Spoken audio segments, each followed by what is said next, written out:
15 जगह पर आज कंक्रीट रोड के भूमि पूजन का काम हम लोगों ने किया है और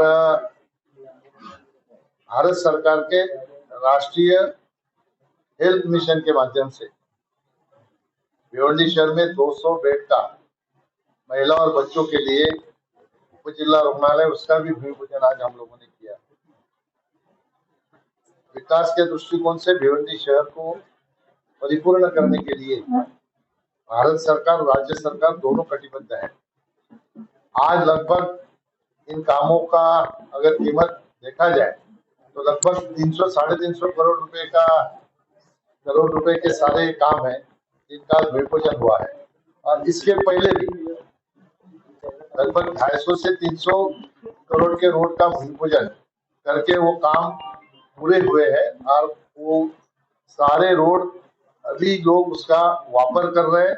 भिवंडी शहर में कंक्रीट रोड पहली बार इतने बड़े पैमाने पे देने का काम तत्कालीन मुख्यमंत्री देवेंद्र फडणवीस जी ने किया और आज अभी ये सारे रोड बनने के बाद आप जिस भी गली में जाओगे वहां पे आपको कंक्रीट के रोड दिखाई देंगे। 54 रस्ते सैंक्शन तत्कालीन मुख्यमंत्री देवेंद्र फडणवीस जी ने दिया था, लेकिन बाद में वो 26 रोड पूरे हो गए थे। बाद में सरकार बदल जाने के बाद 2.5 साल जो सरकार इस महाविकास आघाड़ी की रही, उसने वो सारे कामों को स्थगिति दी और एक भी काम नहीं हुआ। मैं पूछना चाहूंगा हमारे साथी कांग्रेस वाले से, एनसीपी वाले जो यहाँ पे बहुत सारे लोग हैं और फिर उद्धव ठाकरे साहब के शिवसेना वाले हैं, उनसे इस 2.5 साल में 2.5 रुपए का काम भी वो लोग इस शहर के विकास के लिए ला नहीं पाए। और जैसे ही आप लोगों के आशीर्वाद से महाराष्ट्र में सत्ता परिवर्तन हुआ, महाराष्ट्र के मुख्यमंत्री एकनाथ शिंदे जी, देवेंद्र जी और अजित पवार जी, इनके माध्यम से, मेरे प्रयास से और महेश चौगुले के प्रयास से संतोष शेट्टी, हर्षल पाटिल, सुमित पाटिल और हमारे शिवसेना के साथी बालराम चौधरी, सुभाष माने, मनोज काटेकर, मदन बुआ नाइक, इन सारे लोगों के प्रयास से लगभग 350 से 400 करोड़ के काम एमएमआरडी के माध्यम से हमारे भिवंडी शहर में होने जा रहे हैं। उसके टेंडर भी हो गया और उसकी वर्क ऑर्डर भी हो गई। इमीडिएट काम भी शुरू होगा और दिखाई देगा आपको। ये जो सारा भिवंडी शहर के विकास में योगदान देने का काम महाराष्ट्र सरकार और केंद्र सरकार ने किया है, ये अपने आप में एक मील का पत्थर है। आप सब लोग जानते हो भिवंडी शहर में मेट्रो भी आई है, 7,500 करोड़ का उसका बजट है। भिवंडी से कल्याण तक की मेट्रो रुकी हुई है। हमारा प्रयास है कि जल्द से जल्द उसका भी काम शुरू हो। थाना से भिवंडी तक की मेट्रो जो है उसका 80% काम लगभग पूरा हो गया है।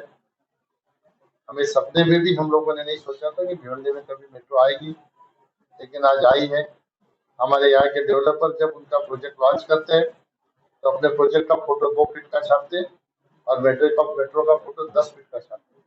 इसका मतलब ऐसा है कि यहाँ पे मेट्रो के आने से लोगों में, भिवंडी में हम लोग अच्छी तरह से रह सकते हैं, इस तरह की मानसिकता आई है उनके मन में। अपने आप भिवंडी के लिए अच्छी भिवंडी सिटी अभी विकास के दौर पर आगे बढ़ रही है, ये परिवर्तन आया है। पानी की समस्या के लिए कई सालों से प्रयास हो रहे थे। 428 करोड़ रुपए सैंक्शन करके 100 MLD पानी भिवंडी शहर को मिलेगा, उसका भी वर्क ऑर्डर हुआ है। और मुझे जो जानकारी दी गई कारपोरेशन से कि 100 MLD की स्कीम जब पूरी होगी तो भिवंडी कारपोरेशन के पास एक्सेस पानी रहेगा। और भी डेवलपमेंट अगर भिवंडी शहर में आती है तो पानी की दिक्कत भिवंडी शहर को नहीं होगी। बहुत अच्छा है। मैं तो आप लोगों को कहूंगा कि आप लोग हर एक आदमी, अभी जितने देख रहा हूँ मैं प्रेस वाले, कम से कम 20 लोग हैं, अपने अपने हिसाब से एक स्टोरी बनाओ एक रोड की।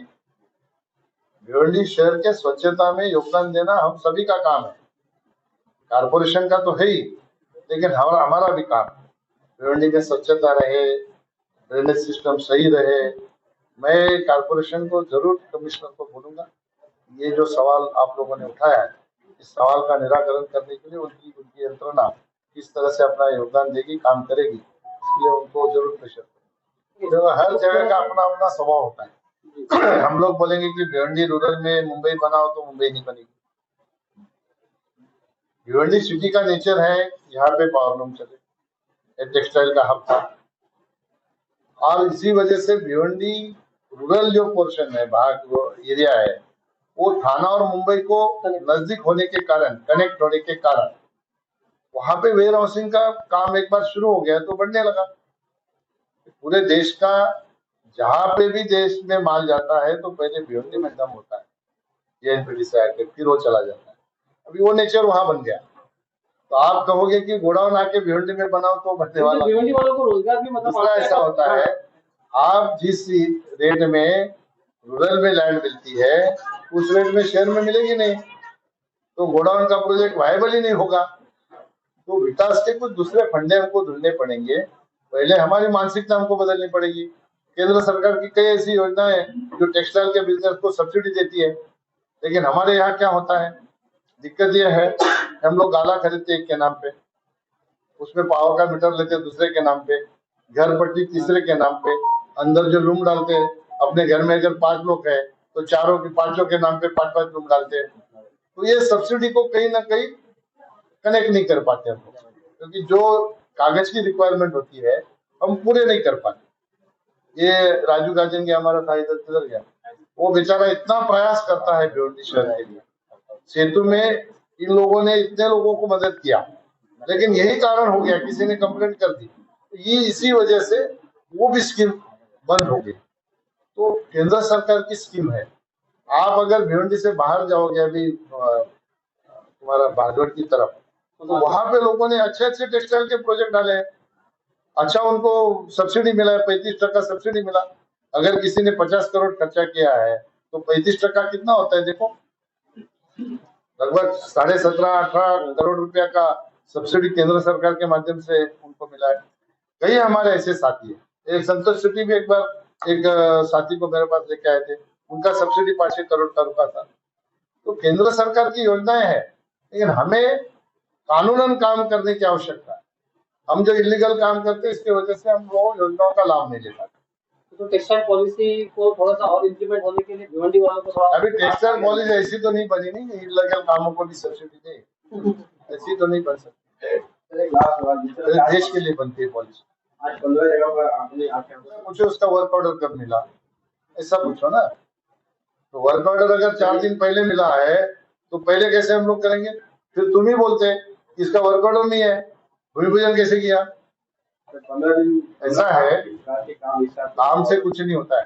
देखो अभी मोदी जी भी पूरे देश में घूम रहे हैं ना, उद्घाटन कर रहे, भूमि पूजन कर रहे, चुनाव के लिए कर रहे हैं, क्या उसका वापर नहीं करेंगे लोग? ये जो सारे जो दूसरा ऐसा है, तो गए साल हम लोगों ने भूमि पूजन नहीं किया था, अभी भवन को ले जाए तो उस वक्त नहीं किया था, गए साल नहीं किया था। जो काम की गति काफी धीमी है, तो क्या है इसकी हमारा काम है भैया, काम सैंक्शन कराना, हमारा काम सैंक्शन कराना है। काम कितने गति से करना है, तेज गति से करना है, धीमी गति से करना है, तो वो यंत्रणा देखती है।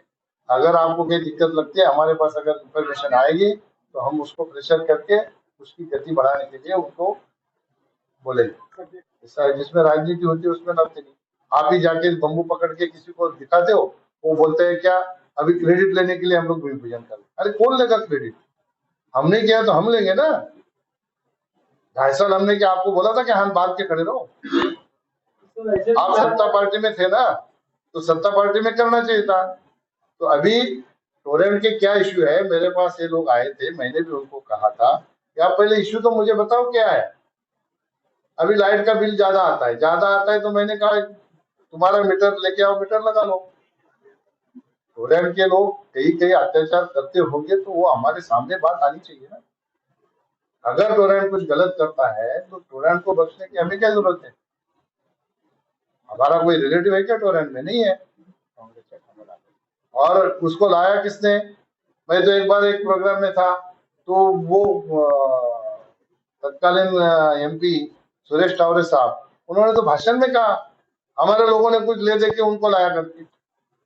इधर ही था स्टेडियम के बाजू में जो हाल है उसमें, आप में से कोई हो सकते हैं वहां पे। तो ठीक है, अगर आप पर्टिकुलर कुछ बोलेंगे कि ये उसने किया है, अगर वो गलत है तो टोना कोई हो, उसको थोड़े हम छोड़ेंगे।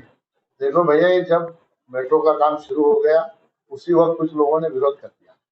आप लोग जनता की आवाज बन के आप लोगों को भी ये मुद्दे को उठाना चाहिए कि क्यों रुका हुआ है। तो उस वक्त कुछ लोगों को ऐसा लगने लगा कि हमारी दुकानें चली जाएगी, ये चला जाएगा, वो चला जाएगा, और फॉरेस्ट की जगह पे होने के कारण कॉम्पेंसेशन नहीं मिल रहा था। अंडरग्राउंड का कुछ मामला है।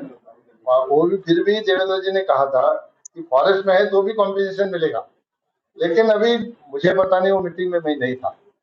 एकनाथ शिंदे साहब ने मीटिंग लिया था, उन्होंने कहा कि उसको अंडरग्राउंड करते। अभी वो कहाँ तक आया है इसकी जानकारी मेरे पास नहीं है, मैं झूठ बात नहीं, जानकारी लेके आपको बताऊं। मेट्रो चालू कर दी है। बिल्कुल, जब ये चालू हो जाएगा ना, पूरा काम पूरा हो जाएगा तो धामनकर नाका तक की चालू हो जाएगी मेट्रो। मोदी जी के नेतृत्व में विकास का इतना काम हुआ है, विकास के मुद्दे पर लोग फिर एक बार मोदी सरकार और अब की बार 400 पार, ये लोगों ने ठान लिया है। आपको भी वोट करें सर। लोगों की मानसिकता बनी है, मेरे को क्यों वोट दे। तो मैंने 35,000 करोड़ के काम करवाए मेरे लोकसभा क्षेत्र में। आप मेरे को पूछो मत क्या, आप मेरे साथ कल चलिए, तुम्हारे लिए पूरा दिन निकालूंगा, कल का परसों का, मेरे साथ चलिए। आपको एक एक काम दिखा दूंगा, एक एक काम आपको दिखा दूंगा जो पूरा हुआ है और चालू है। सर पहले मैं हवा में बात नहीं करता, और जो कोई आपसे पूछता है ना उसको बोलो तुम सब लोग इकट्ठा आ जाओ, एक मंच पर बैठते हैं, सब लोग हम लोग डिस्कस करते हैं उसके ऊपर। वो जो बोलते हैं ना आपको गलत सलत कुछ आके सवाल आप पूछते हैं और गलत सलत जवाब देते हैं, तो वो जवाब देने वालों को मैं आपके माध्यम से निमंत्रण देता हूँ, एक मंच पे बैठेंगे। मैं मेरे लिए वोट नहीं मांगता, मैं विकास के लिए वोट मांगता हूँ, और जो किया है हमने, जो 10 साल में दिखाई देता है। आप लोगों ने इतने सालों से जिनको वोट दिया कभी पूछा नहीं आपको क्यों वोट दिया। ये भिवंडी शहर में भावना में वोट देने का फंडा लोगों के जहन में बसा हुआ है। सर मेरा विकास के लिए भिवंडी में कोई वोट नहीं करता, भावना में बैठे आप सुनिए करेंगे वहाँ दो मुद्दे डाल के पवित्र करेंगे। क्यों? इतना क्या मैंने किसका बुरा किया है? मेरे पास एक एनसी नहीं है, जो गोमूत्र छिड़काएंगे उनका जाके देखो क्या क्या है, उनका करियर कैसा है। इतना काम विकास का करने के बाद अगर गोमूत्र छिड़कने की बात करते हो तो आप लोगों को भी पूछना चाहिए उनको क्यों छिड़कना है। चलो ठीक है, अच्छा है, अगर अपवित्र होता होने के बाद भी विकास होता है तो अच्छी बात है, वो भी स्वीकार है। हमारा काम है विकास करना। अभी किसकी मेंटेलिटी कैसी है ना, वो उसका उसका जाने। अरे पहले बोला चुनाव चिन्ह तो लेके आओ, बाद में सारा गोमूत्र छिड़काने का काम। भैया आप ऐसा जनरल सवाल मेरे से मत पूछो।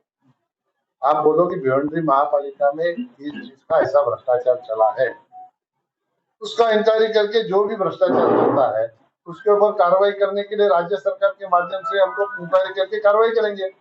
आप जनरल बोलेंगे तो मैं किसकी इंक्वायरी करूं? आप एक मुझे कोई पर्टिकुलर बताइए केस,